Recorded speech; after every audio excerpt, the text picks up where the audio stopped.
Salut, c'est avec bonheur que je te retrouve en ce matin, afin de découvrir ce que Dieu a en réserve pour nous, ce qu'il a rédigé par le biais de ses saints prophètes et serviteurs que nous trouvons dans la parole. Nous lirons aujourd'hui dans 2 Pierre chapitre 3, verset 14. Mais prions juste avant de découvrir la référence du jour. Notre Seigneur et notre Dieu, merci pour l'occasion que tu nous donnes une fois de plus d'ouvrir ta parole, afin que nous puissions comprendre ce que tu as à nous dire et remplir les conditions pour être sauvés. Cet esprit, conduit-nous dans toute la vérité. Nous t'en prions au nom de Jésus et pour ta gloire éternelle. Amen. Rappelle-toi, nous avons vu, mais nous attendons selon sa promesse. Je pars toujours avec le texte d'hier pour continuer sur la lancée. Quand je suis en voiture et je passe près des arrêts de bus, j'ai une grosse pensée pour celles et ceux qui n'ont pas de véhicule. Car l'avantage que j'ai, c'est de faire beaucoup de choses. Tandis que ces personnes-là, elles sont en train d'attendre. Mais elles n'ont pas le choix. Il faut qu'elles prennent le bus.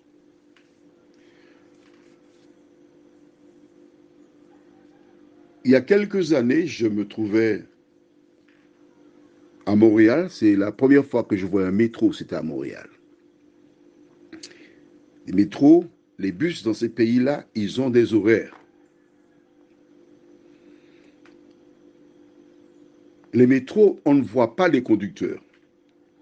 Mais les bus, si.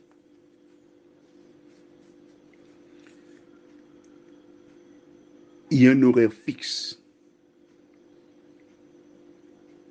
Et quand tu te rends dans l'arrêt de bus, dans des grands pays,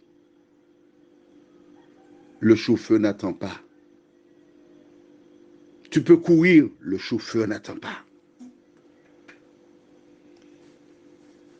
Mais dans le métro, ce qui m'a le plus marqué, c'est de voir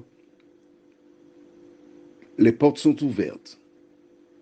Des gens courent, ils entendent, il y a un petit bruit quand même, pour signaler que le métro partira. Des gens courent et la porte se referme juste devant elle. Presque dans le métro, puis elle se restait par terre. Chaque fois que je voyais cela, ça me fait penser au retour de Jésus. Des personnes qui sont en train de lire la Bible, de l'étudier, d'avancer, mais qui pensent qu'elles auront le temps, qui vont lentement dans la connaissance. Sauf que Jésus reviendra. Elles seront presque sauvées, mais totalement perdues, parce qu'elles ont renvoyé à plus tard leur salut.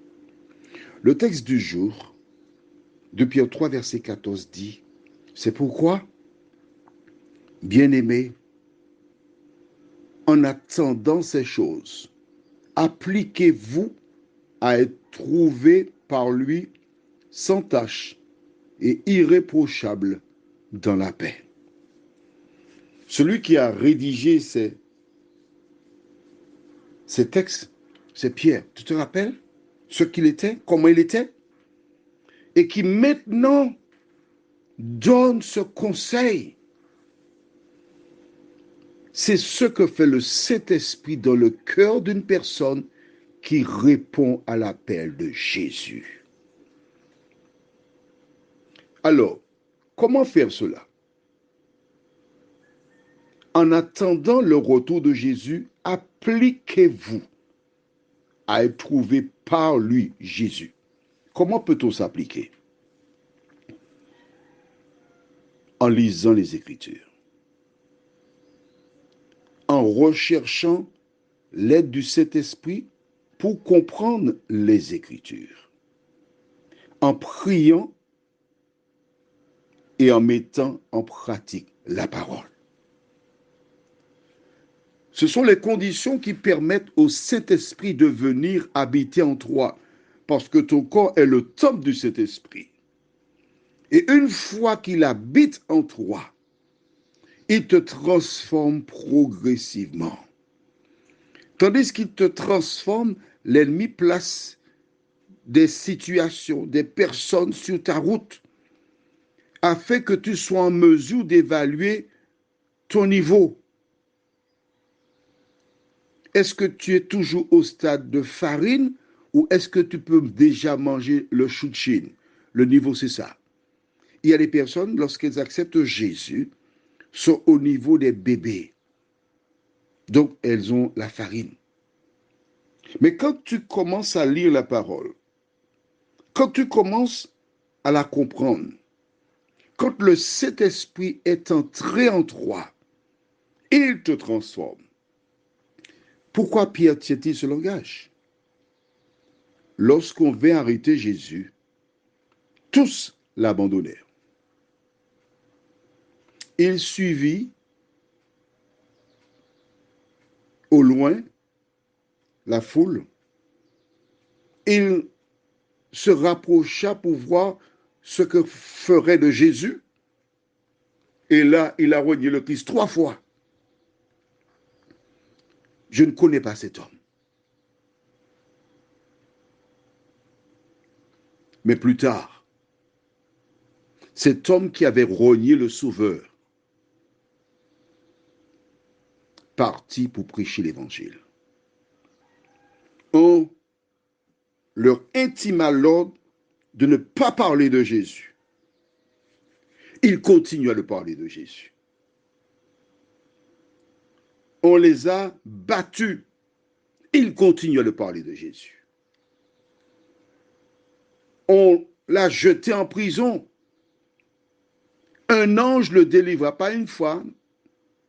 Il continue à le parler de Jésus. Et cet homme qui déclarait « Je ne connais pas » proclamait que Jésus est le sauveur du monde. Comment ce changement a-t-il eu lieu? Peux-tu m'expliquer cela? Je te donne 5 secondes. 1, 2, 3, 4, 5. Comment? C'est la puissance du Saint-Esprit. Beaucoup de personnes déclarent « Je voudrais abandonner des habitudes. Je voudrais mettre de l'ordre dans ma vie avant et puis après je vais me donner à Jésus. » Ce n'est pas comme ça du tout. Parce que Jésus te dit « Venez à moi, vous tous qui êtes fatigués, chargés. » Tu viens à lui. Tu dis « Seigneur, je suis chargé de mauvaises pensées, de mauvaises actions. Mais je viens à toi parce que tu m'as dit venir comme je suis. » En fait, tu es comme le véhicule accidenté qui est emmené chez le garagiste. Et c'est ce dernier qui répare le véhicule et qui remet un véhicule pratiquement neuf. Prions. Seigneur, tu nous demandes de nous appliquer. C'est seulement en passant du temps à lire la parole. Et à ce titre, délaisser tous ces films, ces feuilletons qui nous enseignent la violence, la méchanceté et autres. C'est ainsi que nous pourrons libérer nos cerveaux et laisser le Saint-Esprit le remplir de choses dignes qui méritent l'approbation. Merci Seigneur pour ta présence. Merci de nous guider. Merci de nous rappeler que ce n'est pas nous qui faisons, mais c'est toi qui, en nous, opère ces transformations. Nous t'en prions. au nom de Jésus et pour ta gloire éternelle. Amen. Je te souhaite une bonne journée et n'oublie pas, tout ce que tu as à faire, c'est de prier, lire la Bible, la mettre en pratique. Le Saint-Esprit s'occupe du reste. Si tu fais ça, tu n'as aucune raison d'avoir peur.